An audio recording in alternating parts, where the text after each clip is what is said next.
And if somebody has TikTok, somebody check and make sure it's up there too, if you don't mind. We going? Yeah. TikTok. Huh. It's streaming right now. It'll take a minute. All right, Keegan, I want you to be in charge of that for me. There you go. Come on here, Brother Larry. Come on. Just be in charge of that and making sure, seeing if it's streamed. If it goes. Come on, Ring, get your seat. I don't know how to make it. I don't know. Hey, brother. How are you? All right. Yeah. Okay. Good. All right. So the reason we've called you all here is because we're going to dive deep into some witchcraft. No, I'm just kidding. Everybody that is here, you're either here because you love me and Marcus and Chris, or you're here because you want to grow deeper in God. We strategically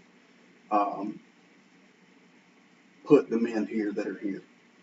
We on purpose didn't ask a ton of people to come. Number one, obviously because of space, but number two, because I feel like, and I don't want to speak for Marcus and Chris, but I feel like God is saying to build a foundation and then start adding pillars and bricks and whatever as you get more and more to it. So back in, oh, and by the way, anybody who's watching, thanks for tuning in. So Larry, I don't think you're in here. We're going to live stream the first portion of this just because I had some people on TikTok that expressed interest and can't be here. So I want to hit the highlights of it, and then at some point we're going to end the live stream. So if you just get cut off, I'm sorry. But there's a reason for that. So the whole purpose for this is back in late September, October, Marcus and I started talking about a men's conference that they were putting on at Dilworth. And what he didn't know was God was already speaking to me just personally about just being a better husband, a better father, a better friend, a better employee. For those of you who don't know, the last 13 years of my life, I've just kind of been wandering the desert. You know, I love Jesus, and I've been in love with Jesus for 20 plus years. I went through some things, and it just kind of derailed me.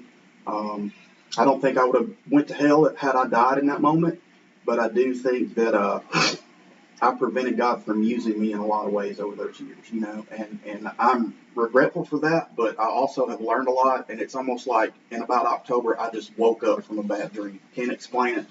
I can't tell you how or why. I don't have the keys to the kingdom on that, other than I went from having faith in God to trusting God. I thought that I trusted God before, but like I finally got to a point of where I just could not do it anymore.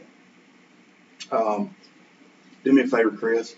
Look up statistics on suicides among males.